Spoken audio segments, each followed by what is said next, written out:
Hi, welcome back to Nene's Nest, where we're going to start on chapter 8 of The Magician's Nephew from the Chronicles of Narnia by C.S. Lewis. Title of chapter 8 is The Fight at the Lamppost.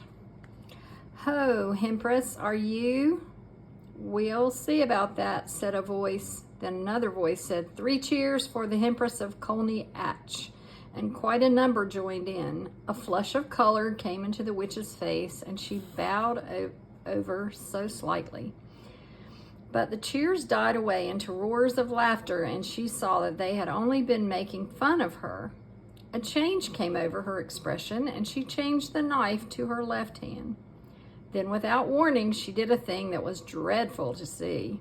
Lightly, easily, as if it were the most ordinary thing in the world, she stretched up her right arm and wrenched off one of the crossbars of the lamppost. If she had lost some magical powers in our world, she had not lost her strength. She could break an iron bar as if it were a stick of barley sugar. She tossed her new weapon up in the air, caught it again, and brandished it, and urged the horse forward. Now's my chance, thought Diggory. He darted between the horse and the railings and began going forward. If only the brute would stay still for a moment, he might catch the witch's heel. As he rushed, he heard a sickening crash and a thud. The witch had brought the bar down on the chief policeman's helmet. The man fell like a ninepin. Quick, Diggory, this must be stopped, said the voice behind him. It was Polly, who had rushed down the moment she was allowed out of bed. You are a brick, said Diggory. Hold on to me tight. You'll have to manage the ring. Yellow, remember, and don't put it on until I shout. There was a second crash, and another policeman crumpled up. There came an angry roar from the crowd. Pull her down, get a few paving stones. Call out the military, but most of them were getting as far away as they could. The cabbie, however, obviously the bravest as well as the kindest person present, was keeping close to the horse, dodging this way and that to avoid the bar, but still trying to catch Strawberry's head. The crowd booed and bellowed again. A stone whistled over Diggory's head. Then came the voice of the witch, clear like a great bell, and sounding as if, for once, she were almost happy. Scum, you shall pay dearly for this when I have conquered your world. Not one stone of your city will be left. I will make it as charm as Phelinda, or Sorlus, or Bramidon. Diggory at last caught her ankle. She kicked back with her heel and hit him in the mouth. In his pain, he lost hold. His lip was cut and his mouth full of blood. From somewhere very close by came the voice of Uncle Andrew in a sort of trembling scream. Madam, my dear young lady, for heaven's sake, compose yourself. Diggory made a second grab at her heel and was again shaken off. More men were knocked down by the iron bar. He made a third grab, caught the heel, held on like grim death, shouting to Polly, Go! Then, oh, thank goodness, the angry, frightened faces had vanished. The angry, frightened voices were silenced, all except Uncle Andrew's. Close beside Diggory in the darkness, it was wailing on. Oh, is this delirium? Is it the end? I can't bear it. It's not fair. I never meant to be a magician. It's all a misunderstanding. It's all my godmother's fault. I must protest against this, in my state of health, too. A very old Dorsetshire family. Bother, thought Diggory. We didn't want to bring him along. My hat, what a picnic. Are you there, Polly? Yes, I'm here. Don't keep on shoving. I'm not, began Diggory, but before he could say anything more, their heads came out into the warm, green sunshine of the wood. And as they stepped out of the pool, Polly cried out, Oh, look, we've brought the old horse with us, too, and Mr. Ketterly, and the cabbie. This is a pretty kettle of fish. As soon as the witch saw that she was once more in the wood, she turned pale and bent down till her face touched the mane of the horse. You could see she felt deadly sick. Uncle Andrew was shivering, but Strawberry, the horse, shook his head, gave a cheerful whinny, and seemed to feel better. He became quiet for the first time since Diggory had seen him. His ears, which had been laid flat back on his skull, came into their proper position, and the fire went out of his eyes. "That's right, old boy," said the cabbie, slapping Strawberry's neck. "That's better. Take it easy." Strawberry did the most natural thing in the world. Being very thirsty, and no wonder, he walked slowly across to the nearest pool and stepped into it to have a drink. Diggory was still holding the witch's heel, and Polly was holding Diggory's hand. One of the cabbie's hands was on Strawberry, and Uncle Andrew, still very shaky, had just grabbed on to the cabbie's other hand. "Quick," said Polly with a look at Diggory. "Greens." So the horse never got his drink. Instead, the whole party found themselves sinking into darkness. Strawberry neighed. Uncle Andrew whispered. Diggory said, "That was a bit of luck." There was a short pause. Then Polly said, "Oughtn't we to be nearly there now?" "We do seem to be somewhere," said Diggory. "At least I'm standing on something solid." "Why, so am I, now that I come to think of it," said Polly. "But why is it so dark? I say, do you think we got into the wrong pool?" "Perhaps this is Charn," said Diggory, "only we've got back in the middle of the night." "This is not Charn," came the witch's voice. "This is an empty world. This is nothing." And really it was uncommonly like nothing. There were no stars. It was so dark that they couldn't see one another at all, and it made no difference whether you kept your eyes shut or opened. Under their feet there was a cool, flat something, which might have been earth and was certainly not grass or wood. The air was cold and dry, and there was no wind. "My doom has come upon me," said the witch in a voice of horrible calmness. "Oh, don't say that," babbled Uncle Andrew. "My dear young lady, pray don't say such things. It can't be as bad as that. Ah, cabman, my good man, you don't happen to have a flask about you? A drop of spirits is just what I need." Now then," came the cabbie's voice, a good, firm, hearty voice. "Keep cool, everyone, that's what I say. No bones broken, anyone? Good. Well, there's something to be thankful for straight away, and more than anyone could expect after falling all that way. Now, if we've fallen down some diggings, as it might be for a new station on the underground, someone will come and get us out presently, see? And if we're dead, which I don't deny it might be, well, you got to remember that worse things happen at sea, and a chap's got to die sometime. And there ain't nothing to be afraid of if a chap's led a decent life. And if you ask me, I think the best thing we could do to pass the time would be to sing a hymn." And he did. He struck up at once a harvest thanksgiving hymn, all about crops being safely gathered in. It was not very suitable to a place which felt as if nothing had ever grown there since the beginning of time, but it was the one he could remember best.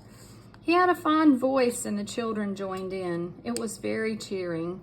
Uncle Andrew and the witch did not join in. Toward the end of the hymn, Diggory felt someone plucking at his elbow, and from general smell of brandy and cigars and good clothes, he decided that it must be Uncle Andrew. Uncle Andrew was cautiously pulling him away from the others. When they had gone a little distance, the old man put his mouth so close to Diggory's ear that it tickled, and whispered, "Now, my boy, slip on your ring. Let's be off." But the witch had very good ears. "Fool," came her voice, and she leaped off the horse. "Have you forgotten that I can hear men's thoughts? Let go of the boy. If you attempt treachery, I will take such vengeance upon you as never was heard of in all worlds from the beginning." "And," added Diggory, "if you think I'm such a mean pig as to go off and leave Polly and the cabbie and the horse in a place like this, you're well mistaken." "You are a very naughty and impertinent little boy," said Uncle Andrew. "Hush," said the cabbie. They all listened. In the darkness, something was happening at last. A voice had begun to sing. It was very far away, and Diggory found it hard to decide from what direction it was coming. Sometimes it seemed to come from all directions at once. Sometimes he almost thought it was coming out of the earth beneath them. Its lower notes were deep enough to be the voice of the earth herself. There were no words. There was hardly even a tune. but it was beyond comparison the most beautiful noise he had ever heard. It was so beautiful he could hardly bear it. The horse seemed to like it too. He gave the sort of whinny a horse would give it. After years of being a cab horse, it found itself back in the old field where it had played as a foal, and saw someone whom it remembered and loved coming across the field to bring it a lump of sugar. "God," said the cabbie, "ain't it lovely?" Then two wonders happened at the same moment. One was that the voice was suddenly joined by other voices, more voices than you could possibly count. They were in harmony with it, but far higher up the scale, cold, tingly, silvery voices. The second wonder was that the blackness overhead all at once was blazing with stars. They didn't come out gently one by one as they do on a summer evening. One moment there had been nothing but darkness. Next moment, 1,000,000 points of light leaped out, single stars, constellations, and planets, brighter and bigger than any in our world. There were no clouds. The new stars and the new voices began exactly the same time. If you had seen and heard it as Diggory did, you would have felt quite certain that it was the stars themselves which were singing, and that it was the first voice, the deep one, which had made them appear and made them sing.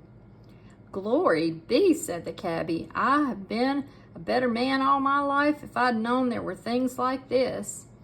The voice on the earth was now louder and more triumphant, but the voices in the sky, after singing loudly with it for a time, began to get fainter, and now something else was happening. Far away and down near the horizon, the sky began to turn gray. A light wind, very fresh, began to stir.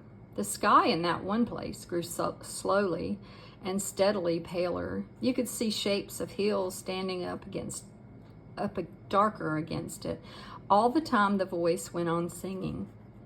There was soon light enough for them to see one another's faces. The cabbie and the two children had open mouths and shining eyes.